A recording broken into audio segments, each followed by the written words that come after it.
Welcome back to the NAB 2024 coverage. I'm coming to you from the other side of NAB for once. Well, the other chair anyway. And I'm here with Michael Krulik from AVID. Hey, how are you doing? Good. Probably one of the most legendary companies, I would say, in the space. You've certainly been around a long time and probably the best known name in post-production, I would say. It is very familiar. I get stopped many times when I have my logo on my jacket and people say, I use Pro Tools or I'm an editor, so it's really kind of cool. Yeah, and for a company that's been around a long time, you actually have some pretty big corporate news. You went private, I think the ink sealed on the deal in November of last year? Absolutely, we did go private. It's very exciting for us. We have a company that wanted to get into M&E and they purchased a company that's pretty well into the media and entertainment industry.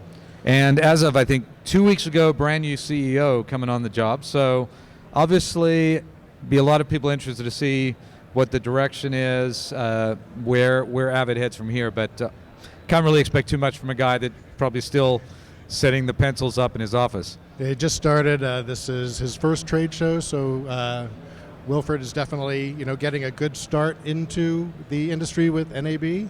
But Jeff has been along with AVID for a long time, and just decided it was time to pass the torch to somebody else, and Wilfred is definitely the guy. Cool. Now, a lot of people don't realize AVID spans video editing for the film industry. It does obviously Pro Tools, which is the industry standard for audio work. And it's also massive in news, right? And so a lot of people who are in the film and television side don't really understand how big the news division is. Yeah, there's broadcast, we have iNews, we have Media Central, a lot of great tools with there going into the cloud. But yeah, Media Composer, Pro Tools, and Sibelius too for music composition. Right. So right. We do definitely have a lot of great tools and a lot of great people and creators who use our products. So thank you to all of you. So Pro Video Coalition, obviously the readers are probably most interested in Media Composer. Can you tell me a little bit about what's coming down the pipes for Media Composer?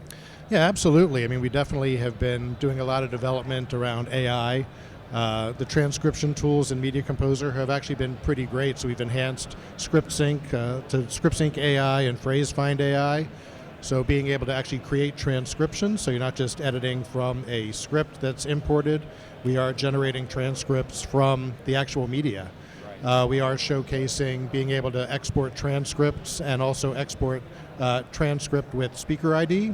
And exporting a transcript with subtitles. So you can import that information back into Media Composer and have a frame-accurate set of subtitles built into your timeline. Very cool, and actually that sounds like a wise implementation of AI, especially, I have to say, AVID editors are an unusual bunch in that they're a little change-averse, I would say. I know just even convincing them of the idea that the UI could change a little bit has sometimes been a challenge. Well, we did do the big change in 2019 at NAB. We announced that. And recently we even added what's called a Media Composer Classic UI. Right. So a profile which makes the Media Composer look like 2018. So floating bins, floating panels, and also the little 6 buttons in between the source record that editors have wanted for a while. And also for those of you who are coming from Adobe Premiere, we have an Adobe Premiere profile, which actually changes the UI to look like Adobe Premiere and even changes the keyboard as well. The layout is a Adobe Premiere Pro keyboard, but it works inside of Media Composer. So those recalcitrant, hesitant AVID editors out there that are still on 2018, give it a try. You have a reason to switch now because you can go to classic mode, right? You go to classic mode and you have the benefit of all of the new tools inside the latest version, which a lot of editors are saying, I kind of love the way it's working. All right. And I think that's just the truth. You just got to get in there, tweak a little bit of your muscle memory and start working with a new system. And we're also working with a lot of partners now too. We've opened up the software with the Media Composer Panel SDK. So partners who are doing workflows with archiving, ingest, dailies review, VFX workflows can actually become a partner and actually build a panel inside of Media Composer to cut down on those extra steps to have to go out of the application to do your work and bring it in. So it's basically a direct link to other tools. Yeah, actually that's something that doesn't get talked about much, but as a developer, I appreciate, I think there are 3 or 4 SDKs, right, that are some are targeted at the metadata.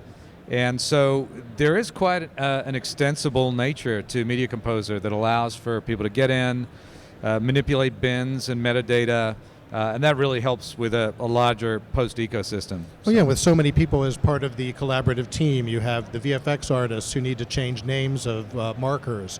You have, lens to first edit. If you're shooting on set and you want to get the media into Media Composer, we have a direct connect into the application, which drops media right into the bins. So we're opening it up to a lot more applications and workflows.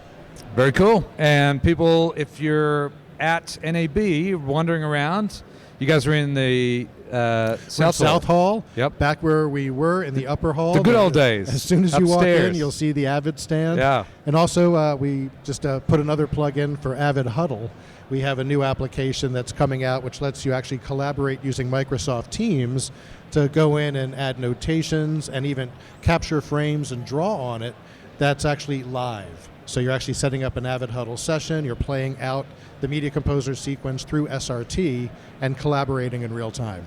And people can go see that in action at the booth? Definitely go take a look over at the South Upper Hall at the Yeah, AVID that stand. sounds like a good plan. Well, thank you so much, Michael, and I hope you guys have a good rest of the show. Absolutely. Thanks for your time.